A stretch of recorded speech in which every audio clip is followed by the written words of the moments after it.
just introducing Cam Renshaw, who is our first speaker today. And Cam is absolutely filled with a passion to drive the Australian beef on dairy sector into the future by the collaboration of new and existing stakeholders across dual sectors within the Australian beef industry. He's most satisfied when he achieves successful migration of beef genetics through the livestock delivery with hands-on focus and knowledge. So, Cam, fantastic to have you here with us, and hopefully we can organise to hear you okay. And Cam is going to talk very much about the supply chain, and then we can hear from Tim. So, thank you, and I'll hand it over to Cam, and hopefully Cam can hear me okay. Cam, can you hear me?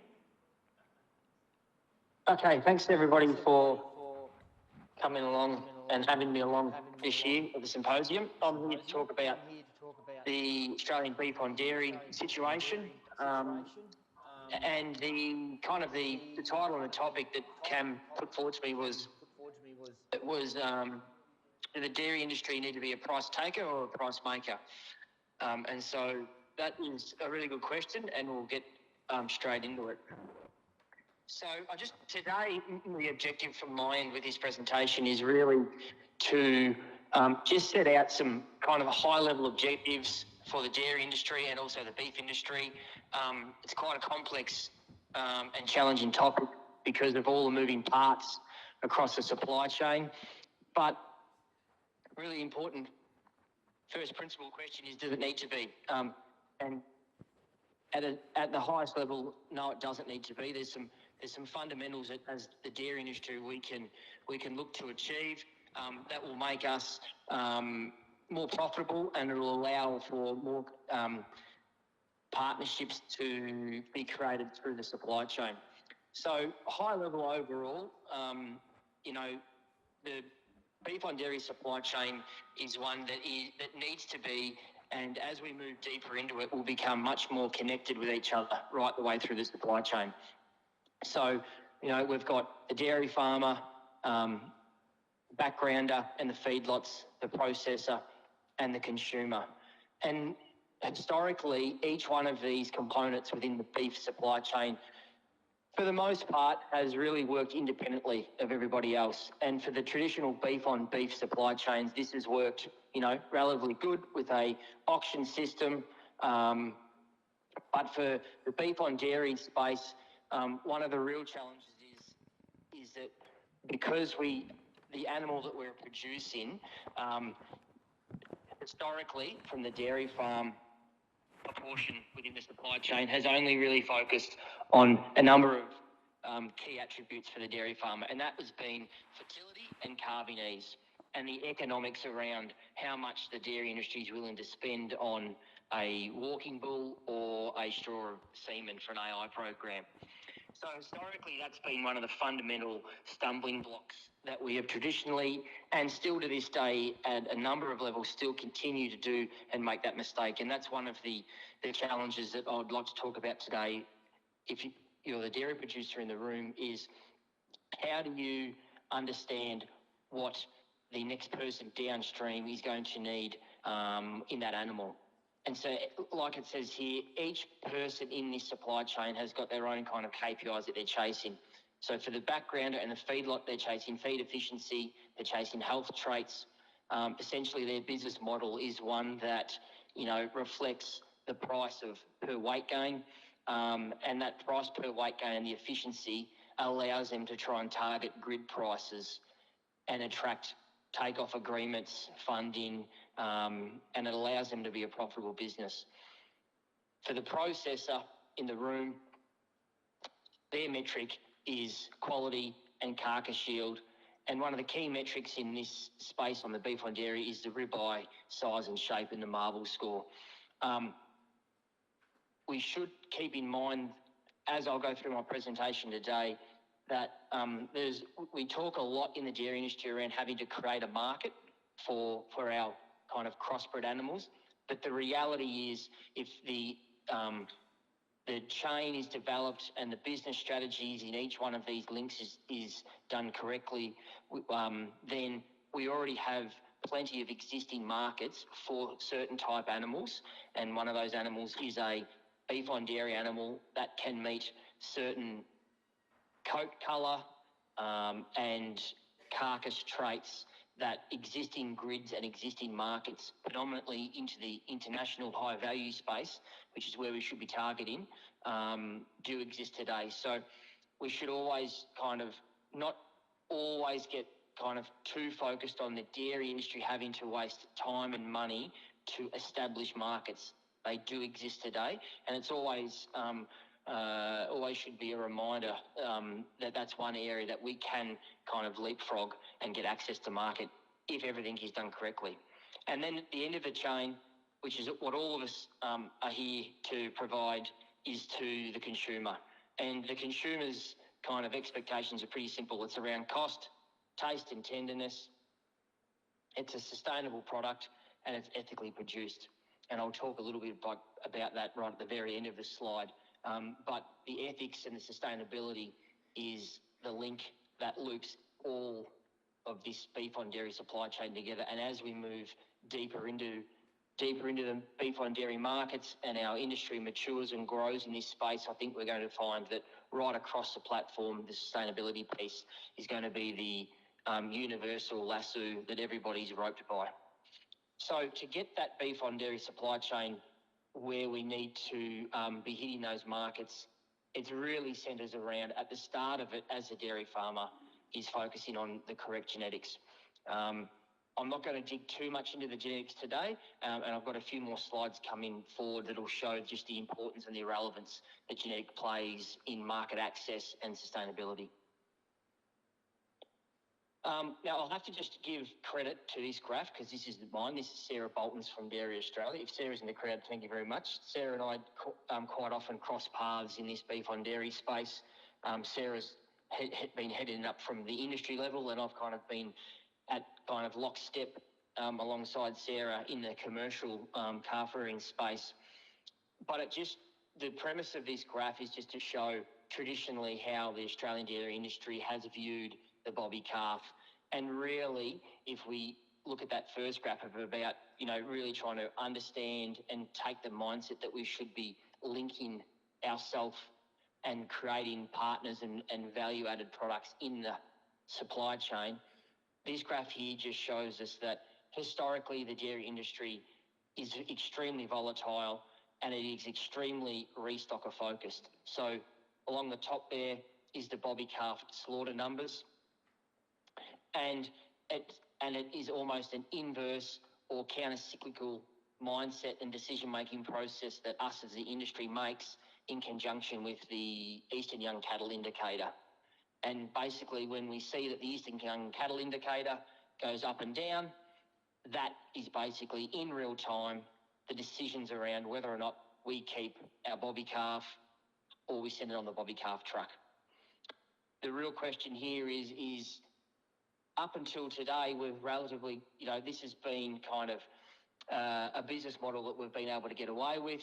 But as we get deeper into the sustainability and the ethical piece and the pressures from all the trends that are happening around the world in regards to carbon reduction and sustainability, I suspect that the speculative mindset with at point of calving business model, as the years roll by in the next 5 to 10 years, we're going to see that us as an industry will have to reverse this trend and get our bobby calves transition to a higher value animal that can be in line with the Eastern Young Cattle Indicator or the feeder steer index, so that the markets can absorb them, so that we've got an option, that we're not chasing the opposite markets every year.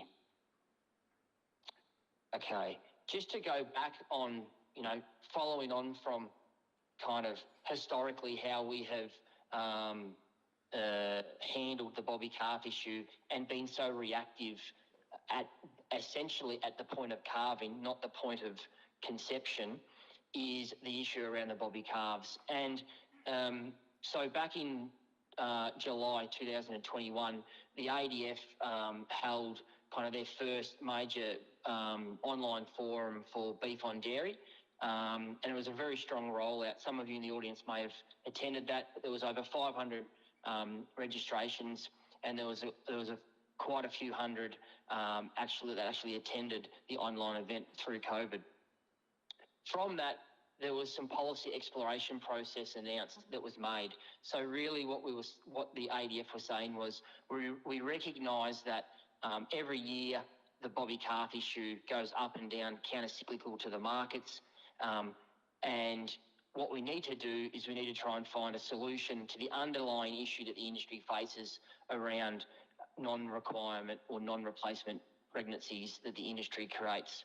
And we'll go into it a bit further as we delve deeper into the use of sex semen. We exacerbate the requirement for terminal pregnancies.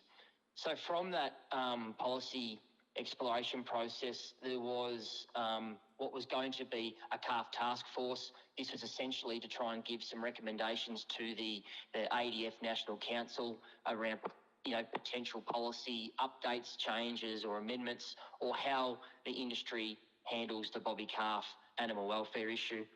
So there was a strong application of 55 applicants tabled, and there was essentially a task force created of 14 experts that sat on that committee that gave the recommendations handed up to the ADF National Council, and the general kind of census around the feedback and what was tabled back to the ADF was around that there may or may not be the requirement for a policy change, but if so, it should start to reflect and lean on some of the guidelines and principles from the Great Britain strategy, which is referred to as a GB strategy, which simple Google search will bring up that GB strategy. Essentially, in essence, the GB strategy at the heart of it talks to the responsible breeding strategy of every dairy farm. So understanding how many replacements we need, and also understanding what markets there are for live heifer export or Holstein bull calf steers, or more commonly what is going to be occurring and is happening around the world is the beef on dairy animal. So making sure that our breeding strategies are starting to become in line with what the markets are asking. So, nothing really. That's kind of just a watch and act and a bit of an update from where that calf task force ended up only a few months ago. So that's been tabled and it's sitting with the ADF National Council board now for review. So just to move on from that, and really looking towards yes, the industry has recognised we have a bobby calf problem. Yes, we recognise that it is somewhat very much speculative. When the market's up, animals are retained. When the markets are down, animals are slaughtered under 30 days of age. But the reality is that as the industry starts to gear up and starts to better understand how to handle this problem, the beef on dairy trend has already, and the joining programs within the markets, and particularly stronger as you go from region to region. But essentially, we've seen the initial kind of the initial deployment and the initial change in thinking around joining programs to have a beef cross calf instead of a Holstein bull calf. When we look at the US, Canada and Australia, it's not so much, obviously each market has got different sizes, but the story that I'd like to kind of communicate through this slide is that what we've seen in the US, Canada, UK, a little bit starting in South Africa, other global markets, is when we have this kind of onset of beef semen deployment and we get that real J curve, it really doesn't stop. And so if you look into the US now, it's across the board, it's nearly around a 30% sexed Holstein and 70% beef semen that is being deployed into those joining programs. Canada is very similar. And Australia, albeit that we're a couple of years behind, we've still started to see, not as an aggressive J curve, but we have definitely seen a massive increase in beef semen usage. The question is it the correct beef semen that's being used? Is that progeny, and are those calves that have been bred meet the market demand? And we'll show in a couple of slides that that's going to be the critical decision-making process that I'd like the dairy farmers in the room and the advisory allied service guys to take home, is that we need to be making sure that when we're going down a beef program, that we are actually adding value to that calf through the genetics that everybody in the chain requires, not just fertility and calving ease. We can tick both of those, but we also need to be thinking about growth, eye muscle area, and carcass yield. So currently, the 10-year kind of, as a national herd, we look at semen deployment as a kind of a bit of a rough and dirty gauge on what's happening in the marketplace. And what we're looking for, and what we know is happening, is that we're having, we're on average about a 1.9 million dose industry in regards to AI. And since about 2016, when we first started to see sex semen usage come into the marketplace, we've seen yearly growth, but we're in the last couple of years we've started to see significant growth in the sex semen deployment up until 2021, 2022. What this means is we are starting to see a lot more sexed semen usage in our industry.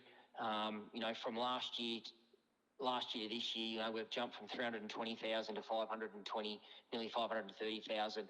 And from a little bit of anecdotal data that we're looking at from some genetic companies at the minute, they've even seen growth again, year to date on these figures when they've just been released from last year. So we are starting to see a real run on sex semen usage. We're starting to see conventional semen deployment come back, and that's where we've started to see, in that gap there, we've started to see beef semen deployment be applied. So this graph here, what we're looking at is kind of, it's pretty obvious, the trend of sex semen, which we've seen all around the world in all the markets, when it takes off, it essentially opens up a breeding gap for a pregnancy that's required, and what we're starting to see is that pregnancy is going to beef. Interesting comments that I get quite often through the work that I do is we're breeding more heifers because of export, and that's the market that we're chasing. And yes, there is no question that we have a strong export market. With New Zealand coming offline in April next year, it's going to be interesting to see how that plays out. But the black line down at the bottom here shows that pretty much year on year, our heifer exports are pretty static. They bounce in and around between that 80 to 100,000 animals a year. So we are actually, and when we look and pull at the national herd inventory data, we are starting to see an increase in replacement heifers in our national inventory. So one of the questions is, at what point at the individual farms do we have enough heifers? Do we have too many heifers? And it becomes a balancing act at the dairy farmer level, and to manage market risks, breeding and repro strategy around how much sexed we use, how much conventional we use, and really trying to determine how many replacement heifers do we need. Let's take advantage of the high price of the heifer exports, but let's also make sure that we're taking advantage of the beef on dairy markets as well, so that we haven't got all our eggs in one basket. We've all seen and bared witness to the volatility in the live heifer export market.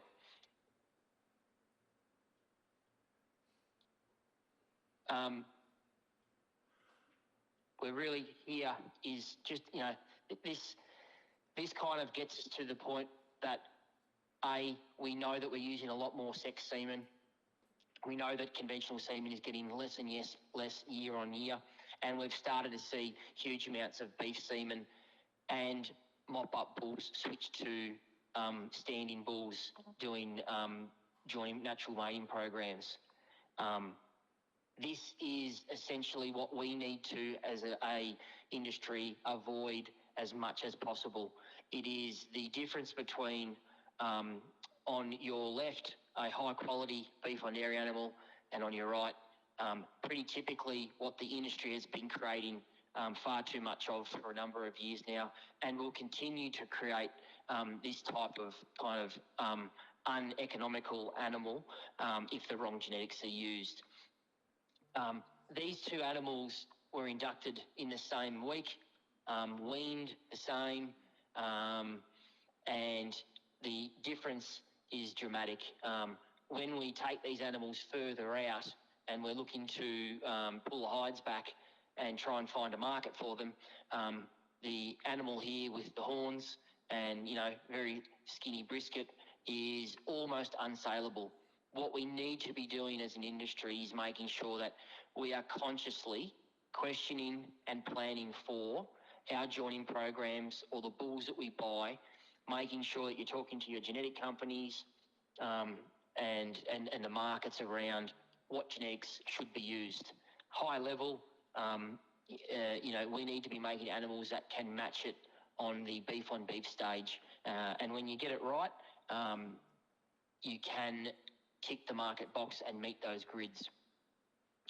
And I'll show you here and one of the challenges that we've got is one of the challenges that we have as we initially see this surge with beef on dairy joining programs being rolled out is a variety of different breeds and breed quality sires being used, and that if that is done, without too much focus on the sire genetics, what's going to happen is we've also got consistency issues.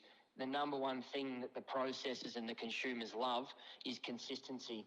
If we think and if we imagine ourselves in these beef on dairy supply chains as almost the poultry and the pork industry have the ability to do, is that every time they deliver the protein to the market, it is very much inside a very tight spec. We've got the advantage of doing that through beef on dairy, but we have to make sure that it's done through proper size selection and proper joining programs.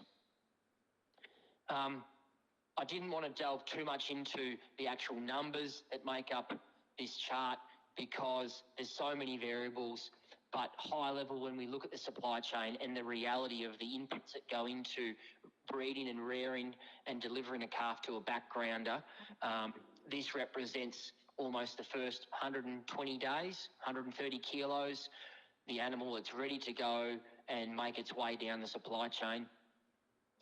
To get such a dramatic outcome, or in terms take on so much market risk or unsaleable animal, undesirable, that the market doesn't want, we're really looking at the smallest input within this first 130 kilos, and the pregnancy itself is the cost of the semen. It's a negligible cost, and in real terms, the photo before that I showed you, the difference in the semen cost to the farmer in real terms is about $4. So that difference is a negligible cost.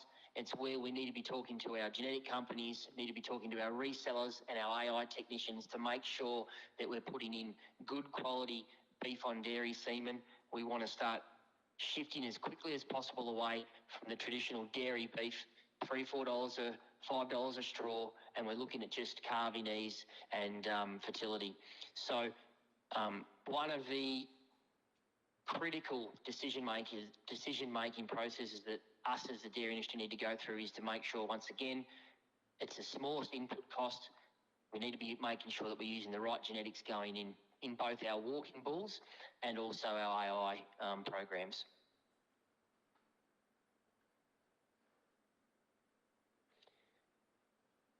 This is some Auctions Plus data that runs from Q1 21 through to Q2 22.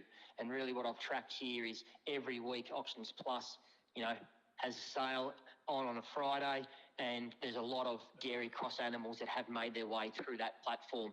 When we pulled out and monitored it every day, every Friday, and we pulled out the higher quality dairy cross animals for steers and heifers that match the market and match the market grids that we know exist today, versus the Holstein animal, the straight Holstein animal that is being bred kind of as a byproduct. There is a clear market signal pretty consistently that we've seen over the last couple of years that reflect that the market does reflect for good quality genetics and also good management of those genetics as well.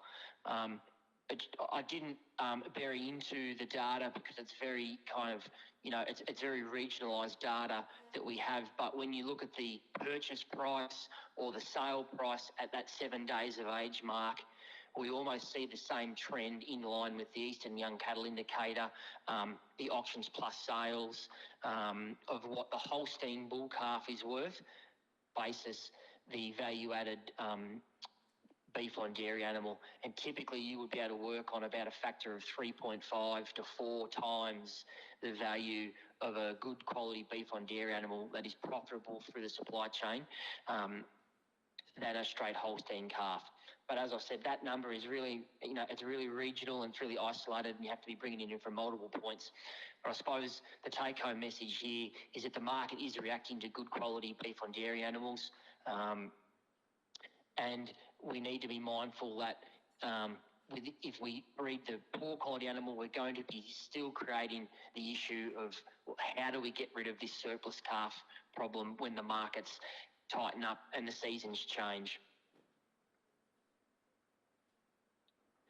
Okay, so this is a really hard, we really can't point to clear, neat data within the industry around what's happening in the landscape of our breeding programs.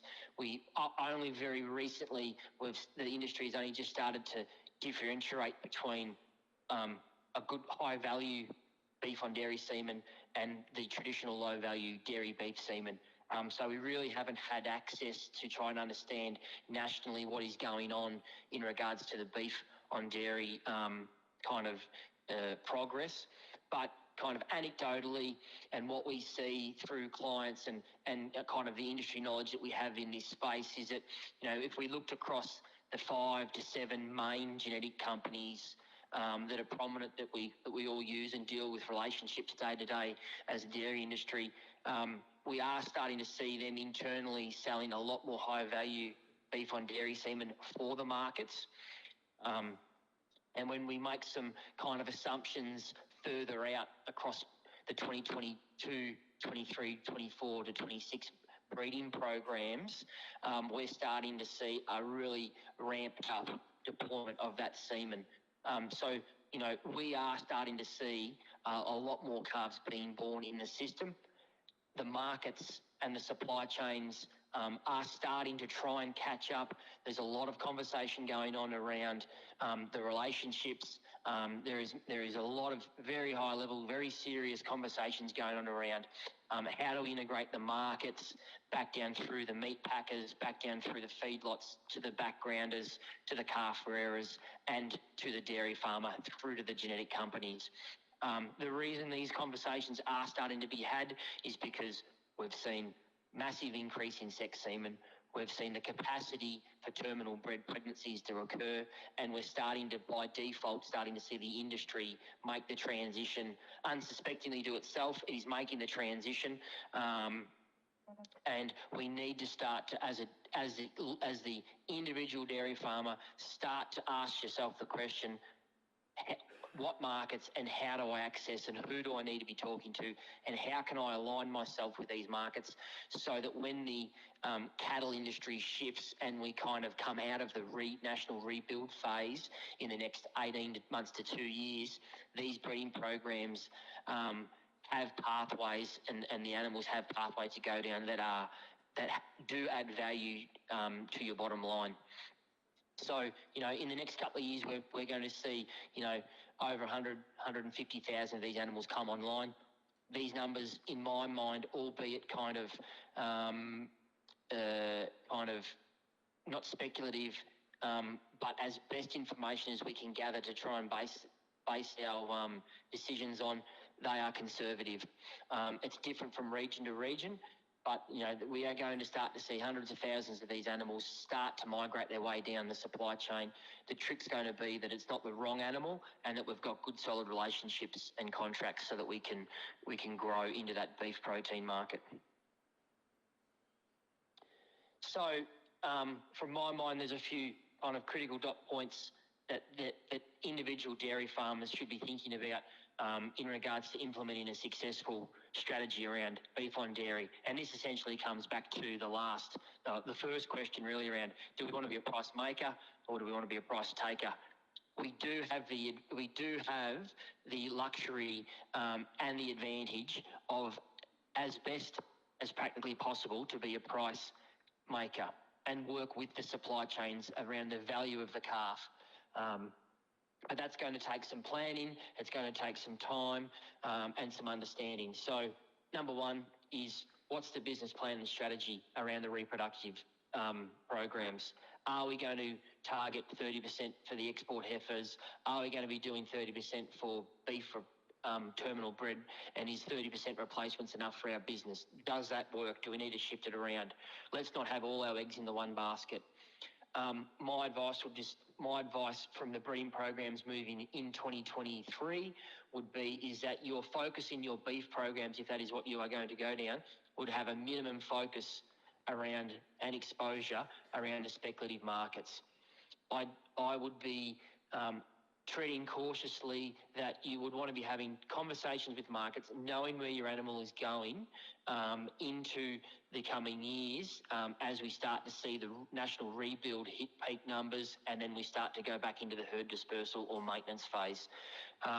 So it is critical, and my advice would be is that the crossbred dairy animal should stay as far away from the speculative market as possible long term. Having said that, we all know how the Auctions Plus market has been running, particularly last spring when the ECI was at its 100-year highs. So, I understand that is going on, but what we need to be doing is looking at a longer-term view. We need to invest our time in the other stakeholders in the supply chain. Failing that, we are going to be a price taker. We really, as dairy farmers, need to try and just put some time and some thought around who are the players in the marketplace, who do I talk to, what advice do I need to have to try and build that breeding strategy, and how best do we manage this space moving into the future. So investing your time is critical. One of the issues that we've seen traditionally is where I've spent a lot of my time in the last kind of 6 years is the interaction between the dairy industry and the beef industry has traditionally been very low. But as we start to get better at it, the dairy industry kind of starts to get their head around that we're not just in white liquid protein, we're also in red meat protein, and it is a very high quality product when done correctly, and the markets will respond.